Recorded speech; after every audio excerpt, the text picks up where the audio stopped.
Morning light streamed through the blinds, illuminating the bedroom where Michael Baker was slowly waking up. The clock read 6:30 a.m.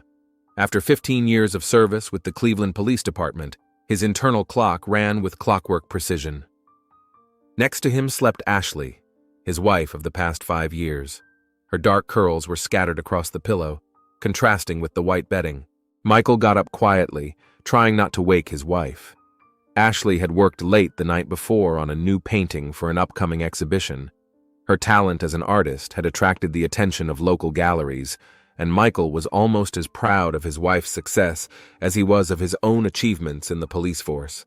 In the shower, Michael mentally reviewed the cases awaiting him today. For the past 2 years, he had headed the homicide division at his precinct, earning a reputation as a detective who always got the job done. When he stepped out of the bathroom, he saw that Ashley was already awake and making breakfast in the kitchen. "Good morning, Detective," she smiled, handing him a cup of coffee. "Good morning, Mrs. Baker." He kissed her gently on the cheek, inhaling the familiar scent of her perfume. "You're up early." "I wanted to see you off and then go straight to the studio. I have to finish a painting for an exhibition next Friday."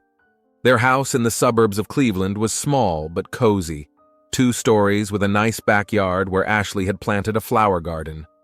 They had bought it 3 years ago, investing all their savings and taking out a mortgage. Michael dreamed of one day filling the empty room on the 2nd floor with the voices of children, but Ashley always found reasons to put off the conversation. At breakfast, they discussed their plans for the weekend. Pastor Jackson had invited them to a barbecue after Sunday service. "Tara asked if we were going," Ashley said, referring to the pastor's wife.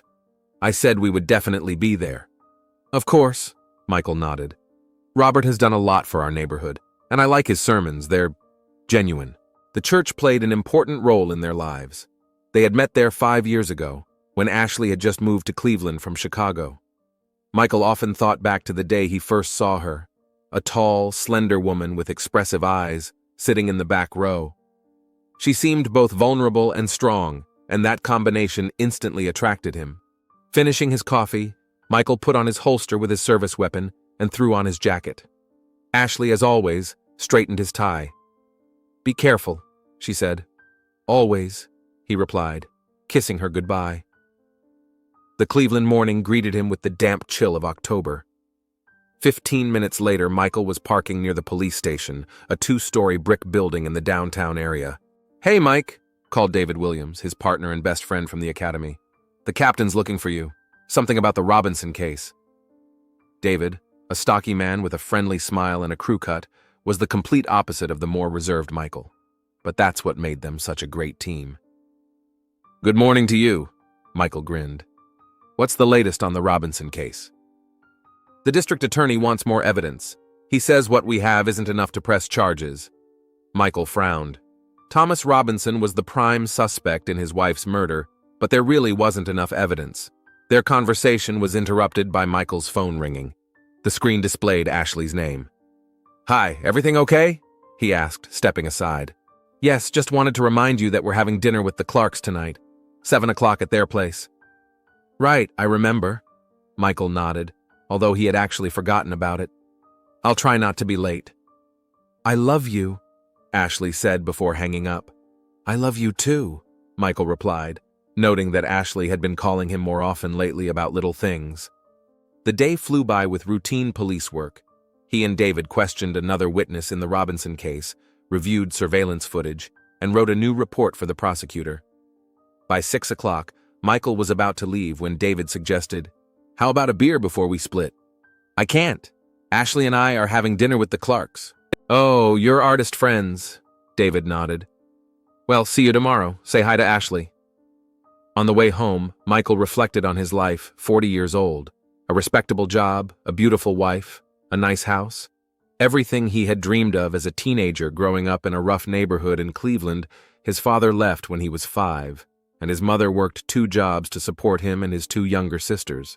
It was only thanks to a basketball scholarship that he was able to go to college and then the police academy. At home, Michael quickly changed his clothes. Ashley looked stunning in a dark blue dress that accentuated her figure. "You look beautiful," he said sincerely.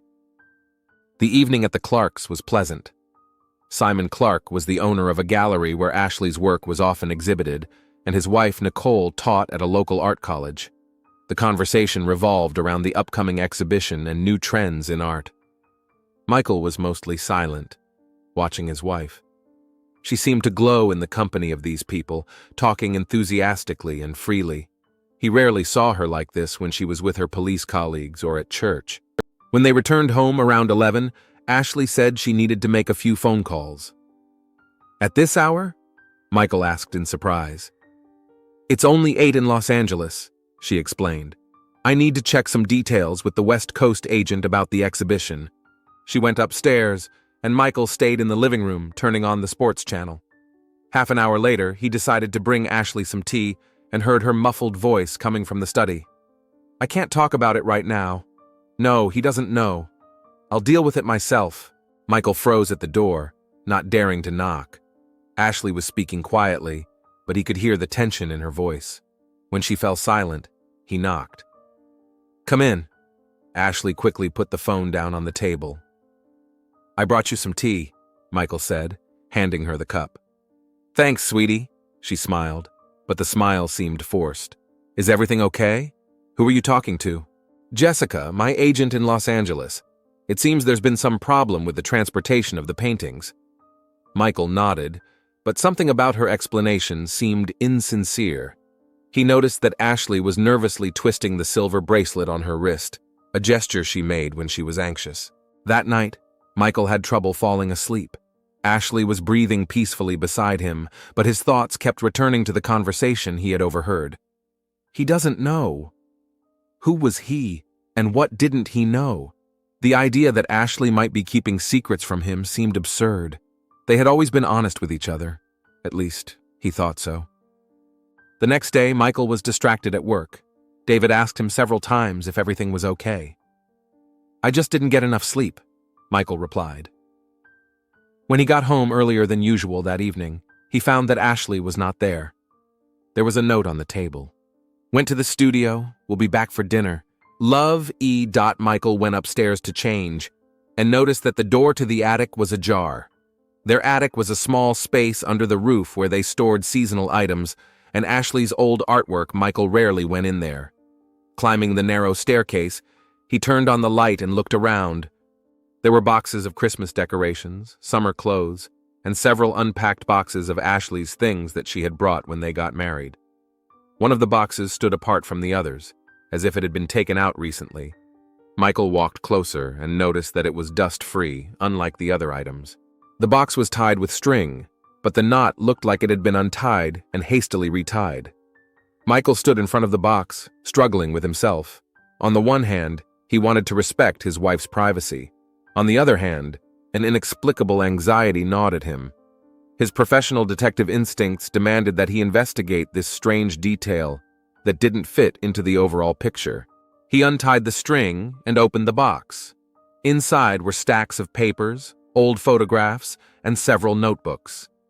Michael carefully picked up the top photograph.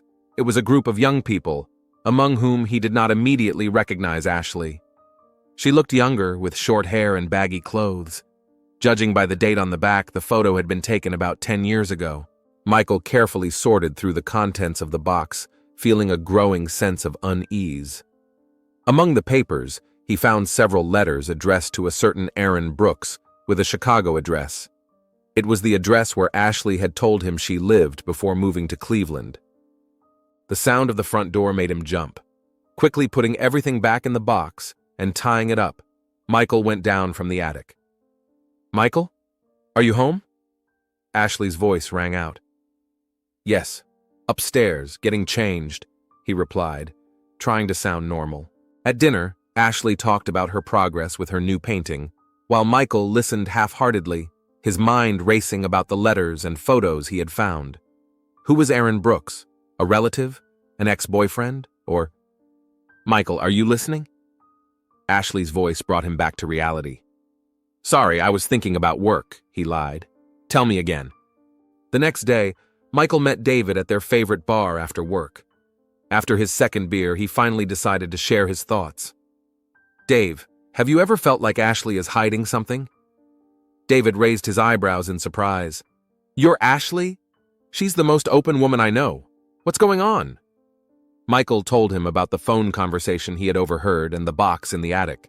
"You know what's really strange? All the letters are addressed to some Aaron Brooks, the same address where Ashley lived in Chicago." "So what?" "Maybe it's her brother or cousin. She never mentioned anyone named Aaron, and when I asked her about her family, she said she had no one, that she grew up in foster care." David sipped his beer thoughtfully. "Listen, Mike, everyone has a right to their secrets. Maybe it's a part of her life she doesn't want to talk about. How long have you been married? 5 years. And everything was fine, right?" "Yes, but..." "No buts. You know Ashley, she loves you. Whatever happened in her past doesn't change who she is now, your wife." Michael nodded, but his doubts remained. All the way home, he pondered his friend's words. Maybe David was right, and he should just forget about it. But his professional intuition as a detective told him that something was wrong, something serious, and Michael decided that he had to find out the truth, whatever the cost. Parking outside the house, he saw that the lights were on. Ashley was waiting for him, his wife, whom he loved more than anything else in the world, and who was possibly hiding something important from him, something that could change everything. Michael Baker sat in his car, parked 2 blocks from his house. The clock on the dashboard read 9:30 a.m. Ashley should have already left for her art studio. On Tuesdays and Thursdays, she always worked there until late in the evening. He called work and said he was taking the day off for family reasons. David didn't ask any questions, although he sounded concerned. Michael had hardly slept for the last 3 days, thinking about the letters he had found. He wanted to ask Ashley directly, but something stopped him. Perhaps it was fear of the answer. Instead, he decided to conduct his own investigation. Waiting until Ashley's car disappeared around the corner, he returned home. Today, he intended to carefully examine the contents of the mysterious box. When he went up to the attic, Michael discovered that the box was gone. He methodically searched the entire room and finally found it, hidden behind a pile of winter blankets. Ashley had hidden the box again. This only heightened his suspicions. Returning to his bedroom with the box, Michael laid its contents out on the bed. This time, he carefully examined every document and every photograph. The letters, dated between 12 and 8 years ago, were indeed addressed to Aaron Brooks. Some were from medical institutions, others from law firms in Chicago. Among the papers, he found a medical record in Aaron Brooks's name, with a photograph in which Michael struggled to recognize a younger version of his wife. Only this wasn't quite the person he knew. The photo showed a young man with features reminiscent of Ashley. Michael felt the room begin to spin. He sat down on the edge of the bed, clutching the photo with trembling hands. This couldn't be true. There had to be some other explanation. Maybe Ashley had a twin brother? But she had never mentioned a brother, and the address on the documents matched the one she had given as her previous address. He continued searching and found an envelope containing medical reports and prescriptions for hormone medications. And then, a certificate of name change. Aaron James Brooks had officially changed his name to Ashley Marie Brooks 8 years ago. The truth hit him like a ton of bricks. His wife, the woman he had shared his bed with for the past 5 years, had once been a man. Everything he knew about her was suddenly called into question. His first reaction was to completely reject the information. It simply couldn't be true. There had to be some kind of mistake, a misunderstanding. But the more documents he looked at, the clearer the picture became. The photos showed Aaron's gradual transformation into Ashley over several years. Medical reports confirmed hormone therapy and surgical procedures. Everything pointed to one thing. His wife had undergone a complete sex change before they met. Michael gathered the documents and locked himself in the bathroom, feeling nauseous. The mirror reflected a pale face with red eyes. How could he not have known? How could she have hidden this from him all these years? Anger began to replace the shock. He remembered their first night together, all the intimate moments they had shared. She had lied to him from the very beginning. Their entire life together had been built on a lie. Michael put the documents back in the box and hid it back in the attic, trying to leave everything as it was. Then he got in his car and drove off, with no particular destination in mind. He just needed to keep moving so he wouldn't go crazy with all the thoughts swirling around in his head. Somehow, he found himself near the police station. Going inside, he walked straight to the office of Dr. Tara Robinson, the police department psychologist. Michael had never seen her before, believing that psychological help was a sign of weakness. But now he needed someone to talk to, someone who would understand him. Dr. Robinson, a slender woman of about 45 with an attentive gaze, invited him to sit down. "Detective Baker, how can I help you?" she asked. Michael didn't know where to start. How could he explain something he didn't fully understand himself? I have some personal problems," he finally managed to say. "I'm listening," Dr. Robinson encouraged him gently. "It's about my wife." He fell silent, unable to say out loud what he had discovered. "Has something happened to your wife?" "I found out." Michael took a deep breath. "I found out that she's not who she says she is." Dr. Robinson listened without interrupting as Michael stumbled over his words, trying to find the right ones to describe his discovery. He didn't show her the documents, but he described their contents. "And how do you feel now?" she asked when he finished. "I don't know," Michael replied honestly. "Anger, betrayal, disgust, and at the same time, I still love her, or I thought I did. I don't know who I really loved anymore." "Michael," Dr. Robinson leaned forward, "it's important to understand that people who change their gender don't do it to deceive others. They do it to be true to themselves, to their true identity." "But she deceived me," Michael exclaimed. 5 years of marriage, and she never once mentioned it." "Have you considered why she might have hidden it?" the doctor asked gently. "Perhaps out of fear of losing you? Because of the stigma that transgender people face?" Michael shook his head. "She should have told me. I had a right to know." "Yes, openness is important in relationships," Dr. Robinson agreed. "But it's also important to understand that for many transgender people, their past identity is a part of their life that they want to leave behind. It doesn't necessarily define who they are now." Michael listened, but her words seemed abstract, inapplicable to his situation. To him, it was a betrayal he couldn't forgive. "What do I do now?" he asked. "I think you need some time to process this information," Dr. Robinson replied. "And then, perhaps, talk to Ashley. Give her a chance to explain." Michael nodded, though he wasn't sure he could talk to his wife calmly. After the session, he sat in his car for a long time before deciding to go home. Ashley wasn't home yet, and he was glad. Pouring himself a whiskey, he sat down in the dark living room.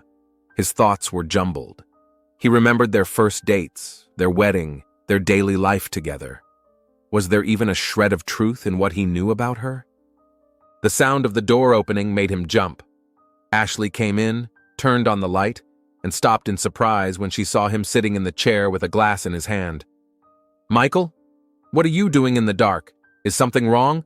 He looked at her, trying to see traces of Aaron Brooks in the beautiful woman in front of him. Now that he knew, some features seemed obvious. The line of her jaw, the size of her hands. How could he not have noticed before? "Nothing," he lied. "Just a hard day at work." "Do you want to talk about it?" Ashley asked, moving closer. "No," he replied sharply, pulling away from her touch. "I'd better go to bed." Confusion and pain flashed in her eyes, but she didn't press the issue. In the days that followed, Michael tried to avoid his wife, staying late at work and leaving early in the morning. When they did end up home together, he was cold and quiet. Ashley tried to find out what was going on, but he dismissed her, saying he was just tired. At work, David noticed a change in his behavior. "Mike, you look like you've seen a ghost," he said as they patrolled the neighborhood. "What's wrong?" Michael hesitated. David was his best friend, but he wasn't ready to share the whole truth, even with him. "Family problems," he replied evasively. "With Ashley?" Michael nodded. "Do you want to talk about it?" "No," Michael snapped, and David knew it was best not to push it. The second meeting with Dr. Robinson took place 3 days after the first. This time, Michael was more composed, although the inner conflict had not subsided. "I can't look at her the way I used to," he admitted. "Every time she's around, that's all I can think about, what she was hiding from me." "You still haven't talked to her?" Dr. Robinson asked. "No," Michael shook his head. "I don't know what to say." How do you start a conversation like that? Maybe just be honest, she suggested. Tell her what you found out and how you feel. What if I'm not ready to hear her explanation? Michael asked. What if I can't accept it? That's your right, Doctor, Robinson said gently. But isn't it better to have the whole picture before you make a decision? After the session, Michael decided to stop by the church. It was early Wednesday morning, and he knew that Pastor Jackson was usually alone at that time, preparing for the evening service. Robert Jackson greeted him with his usual friendly smile, but quickly realized that something was wrong. Michael, you look lost, he said, inviting the detective into his office. Michael hadn't planned on telling the pastor about his discovery, but the words poured out of him. Robert listened intently, his face remaining calm. I don't know what to do, Michael finished. My faith tells me one thing.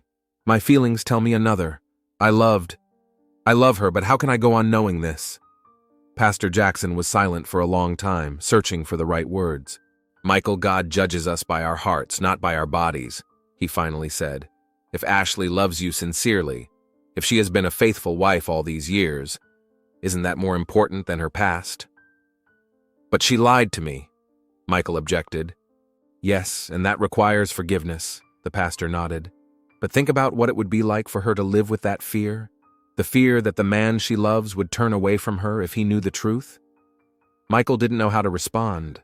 The pastor's words contradicted his initial reaction, but there was truth in them. I'm not saying it will be easy, Robert continued, but maybe you should give her a chance to explain before you make a final decision. Michael thanked the pastor and left, feeling even more confused.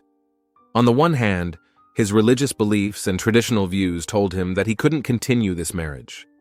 On the other hand, 5 years of love and life together couldn't just be thrown away. Michael was torn by inner conflict. As a detective, he had always considered it his duty to seek the truth, no matter how bitter it might be. His professional ethics demanded honesty and directness. But now, in his personal life, he was not ready for the truth he had discovered. He spent several nights practically never leaving the office, immersing himself in work so he wouldn't have to think about home and his wife. David tried to talk to him, offered help, but Michael shut everyone out. When he did come home, he tried to do so late, when Ashley was already asleep, and leave early in the morning. He slept in the guest room, explaining to his wife that he didn't want to wake her when he came home late. She accepted his explanation, but her eyes betrayed her pain and confusion. One evening, returning home earlier than usual, Michael found Ashley talking on the phone. She was standing by the living room window, her back to the door, and didn't notice him. I don't know what's going on, she said in a quiet, breaking voice. He's pulling away from me, and I'm afraid he knows. Michael froze, unable to move. No, I can't just ask him. What if I'm wrong? What if it's something else? I can't risk everything. Pause. I know I should have told him sooner. You told me that from the beginning, but I was so afraid of losing him, and now it seems like I'm losing him anyway. Michael quietly backed away from the door and left, trying not to make a sound. As he got into his car, he felt tears welling up in his eyes. In his professional life, he had dealt with murderers, rapists, the worst of humanity, but he had never felt pain like this before. He drove to David's, the only person he could trust. His friend lived in a small apartment on the other side of town. Seeing Michael's state, David let him in without question and took 2 bottles of beer out of the refrigerator. Do you want to talk now? He asked when they sat down in the living room. Michael shook his head, and they just sat there in silence, drinking their beer. Finally, Michael spoke. Have you ever thought you knew someone, and then it turned out to be a lie? David looked closely at his friend. Is this about Ashley? Michael nodded. She has secrets, big secrets. Is she cheating on you? David asked bluntly. No, it's not that. Michael shook his head. It's something that changes everything. Whatever it is, Mike, you can get through it together, David said. I've seen you together. What you have is real. Michael smiled bitterly. Real? I'm not sure anything in my life is real right now. He spent the night at David's place and returned to work in the morning feeling physically and emotionally drained. Dr. Robinson was waiting for him at the station. "Detective Baker, do you have a minute?" she asked, and Michael could tell from her tone that this wasn't just a courtesy call. In her office, she got straight to the point. "The captain is concerned about your condition. He's noticed that you're not focused on your work, which can be dangerous in your line of work." "I'm fine," Michael replied automatically. "No, you're not," Dr. Robinson said gently but firmly. "And that's okay considering what you're going through. But you can't go on like this. You need to talk to Ashley." "I'm not ready," Michael admitted. "No one is ever ready for conversations like this," said the doctor. "But they are necessary. You deserve to know the whole truth, and she deserves a chance to explain herself." Michael knew she was right, but fear paralyzed him. Fear that his world would finally collapse when he heard the truth from Ashley herself. He spent the whole day thinking about Dr. Robinson's words. By evening, he had made up his mind. He would talk to Ashley. He would find out the whole truth, and then he would decide what to do next. As he pulled up to the house, he noticed that the lights were off. He went inside and called out to Ashley, but there was no answer. There was a note on the kitchen table. "Michael, I've gone to a friend's house for a few days. I need some time to think. I hope we can talk when I get back. I love you. Ashley." Michael crumpled the note in his fist. All this time, he had been avoiding the conversation, and now that he was finally ready, Ashley had decided to distance herself. He went upstairs to the bedroom they had once shared and sat down on the edge of the bed, feeling empty inside. His gaze fell on Ashley's nightstand, where a photo from their wedding lay. They looked so happy, so in love. Had it all been a lie? Or was the truth more complicated than he could imagine? Michael lay down on the bed, fully clothed, and stared at the ceiling. Thoughts swirled in his head, but one became clearer and clearer. He had to find out the whole truth, no matter how painful the process might be. Only then would he be able to decide whether he could continue this marriage. It was a long, sleepless night. Michael went over his memories, analyzing every moment of their life together, trying to find signs he might have missed. By morning, he had made a decision.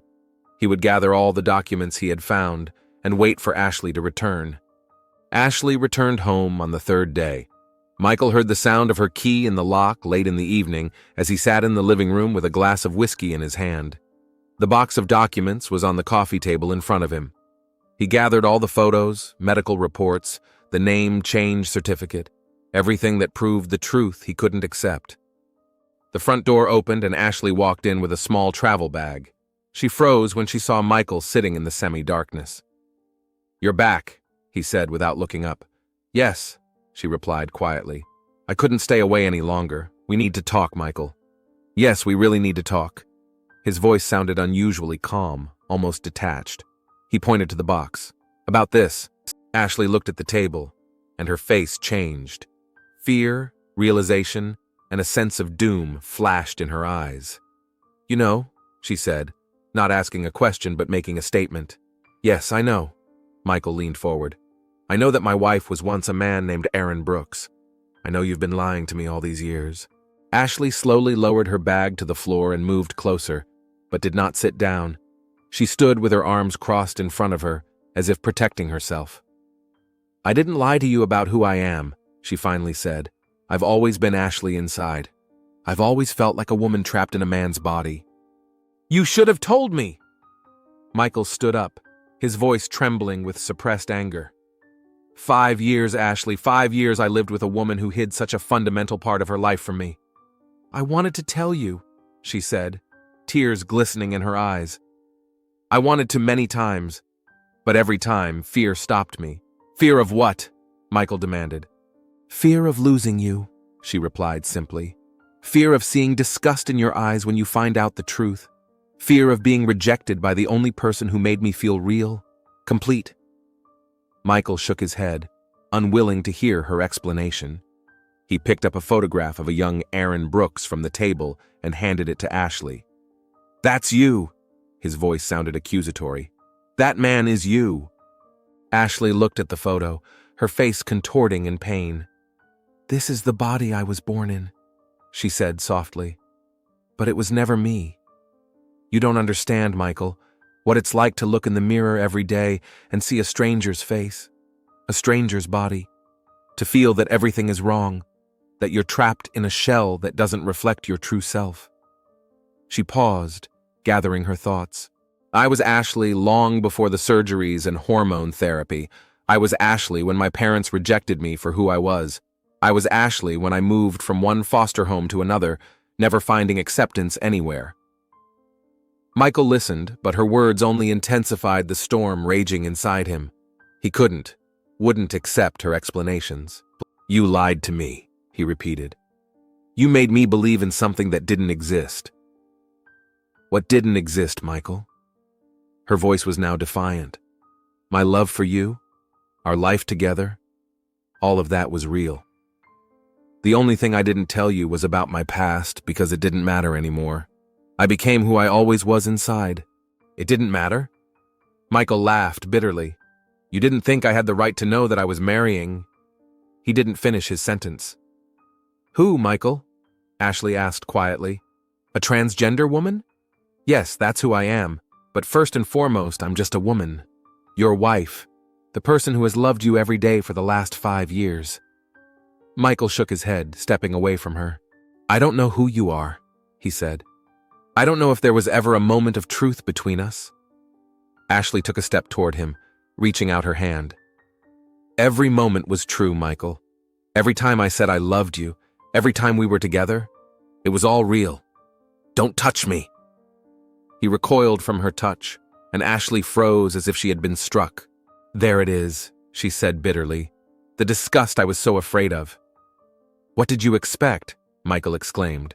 That I would just accept it? That I'd say, it's okay, honey, that you hid from me that you used to be a man? I hoped you would see that I'm still the same Ashley. Her voice trembled. That my past doesn't define me, that our love is stronger than prejudice. Prejudice? Michael raised his voice. You call that prejudice?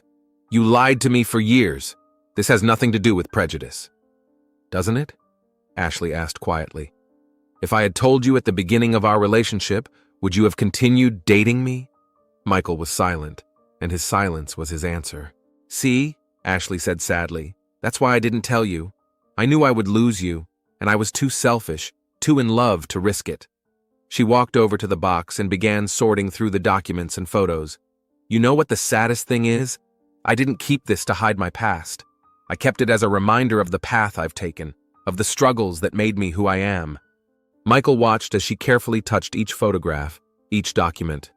You had no right to decide for me, he said. You had no right to take away my choice. You're right, Ashley agreed unexpectedly. I didn't, and I regret it more than you can imagine, but not who I am, never that.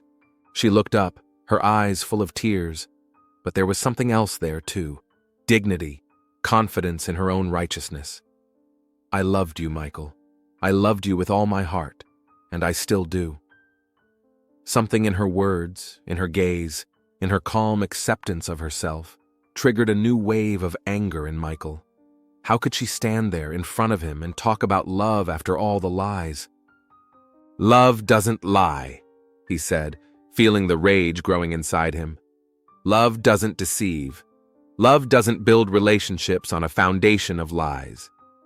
Michael, please. Ashley took a step toward him. Let's talk calmly. I understand your anger, your pain, but... No, you don't understand, he raised his voice. You can't understand what it's like to find out that the person you loved, the person you trusted, lied to you about everything. Not everything, she said quietly. Not about love. Stop talking about love, he was almost shouting now. What kind of love is there without trust? Ashley stepped back, his anger physically repelling her. I know I betrayed your trust, she said, and I'll live with that for the rest of my life. But I hope that one day you'll understand why I was afraid to tell you, why I kept it a secret. Michael turned away, unable to look at her. His gaze fell on his holster with his service weapon lying on the table by the door. As a detective, he always carried a gun, even at home, keeping it close at hand. Now the gun seemed to draw his gaze, reminding him of the power and control he had lost in his life. I want you to leave, he said without turning around. Pack your things and go. I can't. I can't be around you right now." "Michael," her voice trembled, "this is our home. Can't we just—" "This was the home of two people who loved and trusted each other," he interrupted. "Those people are gone." Ashley stood motionless, tears streaming down her face. "We can still be those people," she whispered. "If you'll just let me." Michael turned around, his face contorted with anger and pain. "How? How can we go back to the way things were? Do you think I can forget this? Pretend I don't know?" "I'm not asking you to forget or pretend," Ashley said. "I'm asking you to accept me for who I am, with all my past, with all my secrets." "I can't." His voice broke. "I just can't." Something changed in her gaze. The hope that had still lingered faded away. "I understand," she said quietly. "But before I go, I want you to know that I've never regretted who I've become. Only that I wasn't honest with you." She walked over to the box, about to pick up her documents, and at that moment Michael did something he would regret for the rest of his life. Almost unaware of his actions, driven by blind rage and pain, he grabbed the gun from the table. "Put that down!" he shouted, pointing the gun at Ashley. She turned slowly, her eyes widening at the sight of the gun in his hand. "Michael," she said calmly, though she was clearly frightened. "Put the gun down, please." "You ruined my life," he said, his hand shaking. "Everything I believed in, everything I loved, it was all a lie." "No, Michael." She shook her head, her eyes fixed on the gun. "Our love wasn't a lie. Our life together wasn't a lie. Stop it." He took a step forward, still aiming at her. "Stop lying." "I'm not lying." Her voice remained surprisingly calm. "Not now. I love you, Michael. I always have." Something in her words, in her willingness to stand before him unarmed, talking about love while he pointed a gun at her, triggered a new wave of rage in him. How could she be so calm, so confident when his world was falling apart? Then everything happened as if in slow motion.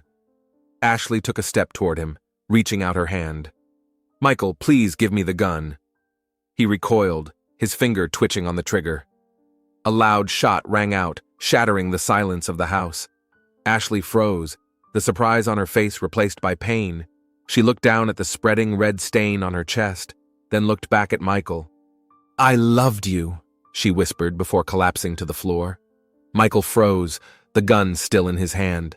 The realization of what he had just done slowly sank in. He had shot his wife. He had shot Ashley. The gun fell to the floor with a clatter, and Michael rushed to her, kneeling beside her. "Ashley! Ashley, no, please, no!" He pressed his hands against her wound, trying to stop the bleeding, but blood seeped through his fingers. Ashley looked at him, her eyes wide open, no anger in them, only pain and something like forgiveness. "I'm sorry," Michael whispered, tears streaming down his face. "I'm sorry, please forgive me." But Ashley didn't respond. Her eyes glazed over, her breathing stopped. She was dead. Michael didn't know how long he sat next to her body, holding her hand, repeating apologies she could no longer hear. At some point, he picked up the phone and dialed a number. 911. "What's happened?" I killed my wife." His voice sounded strangely detached, as if it belonged to someone else. "I'm Detective Michael Baker. I shot my wife." The operator asked questions and gave instructions, but Michael could barely hear. He gave the address and hung up. Then he called David. "Dave," he said when his friend answered, "I've done something terrible." "Mike? What happened?" David's voice was alarmed. "I killed her, Dave. I killed Ashley." There was a long pause on the other end of the line. "Mike, stay where you are. I'm on my way. Don't do anything, you hear me? I'm on my way." But Michael knew there was nothing he could do. He put down the phone and just sat there next to Ashley's body, waiting for the police to arrive. They arrived quickly, piercing sirens, flashing lights, voices on the radio. Michael didn't resist when the officers entered with their guns drawn. He raised his hands to show he wasn't armed and allowed them to handcuff him. David arrived almost at the same time as the patrol cars. Seeing his friend in handcuffs and Ashley's body on the floor, he turned pale. "God, Mike, what happened?" Michael shook his head, unable to explain what he himself did not fully understand. How could he have done this? How could he have taken a weapon against a man he had sworn to love and protect? He was taken away in a patrol car, and his home was turned into a crime scene. Photographers, technicians, investigators, people he had worked side by side with for years were now gathering evidence against him. At the station, he was placed in an interrogation room. Captain Thomas, his immediate superior, conducted the interrogation himself. Michael told him everything about the documents he had found, about his conversation with Ashley, about how he had lost control. "I didn't plan this," he said at the end. I don't know what happened to me." Captain Thomas looked at him with a mixture of disappointment and compassion. "Do you understand what you're facing, Michael?" Michael nodded. He knew the law as well as anyone. Second-degree murder, if not first-degree. He could spend the rest of his life behind bars. News of the crime spread quickly. Detective kills wife after discovering she is transgender. The headlines were sensational. The local LGBT community organized rallies demanding justice for Ashley. The church they attended was divided in its opinion. Some supported Michael, others condemned his actions. Pastor Jackson came to visit him in jail a few days after his arrest. "I'm not going to ask you why you did it," he said, sitting across from Michael. "I can see that you don't understand it yourself, but I want you to know that God still loves you, Michael, despite everything that has happened." Michael shook his head. "How can he love me after what I've done?"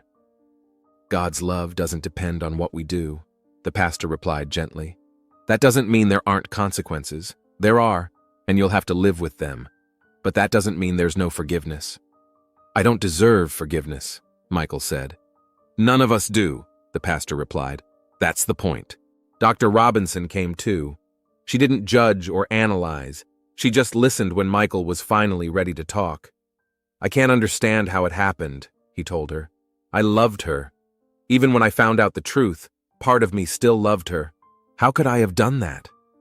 "Fear often turns into anger," the doctor said quietly.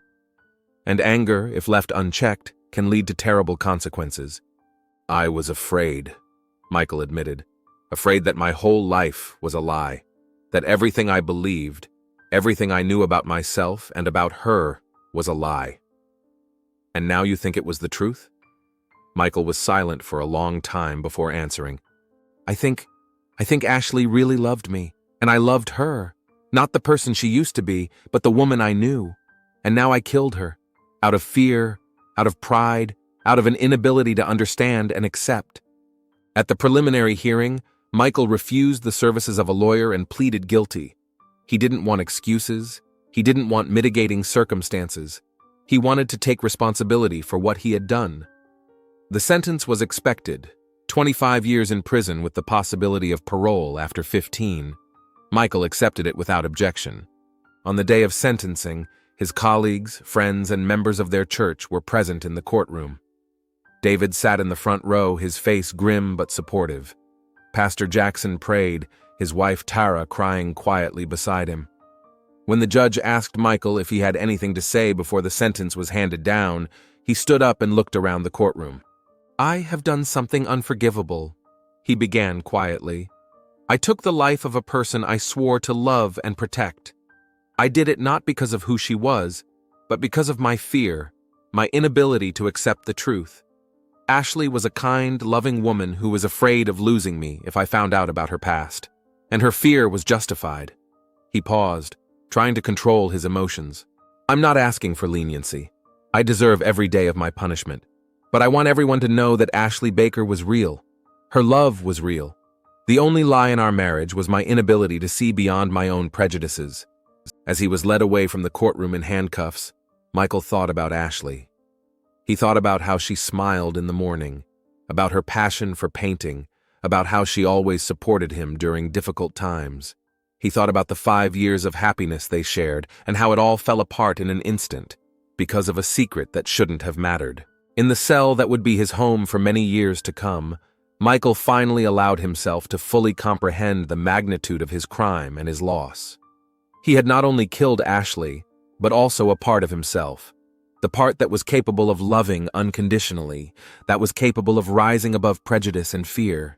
And in the silence of his cell, staring at the thin beam of light coming through the small window, Michael Baker finally cried, not only for Ashley, but for all the secrets, mistrust, and prejudices that had led to this tragedy. About a world where love so often loses to fear, and about how understanding sometimes comes too late.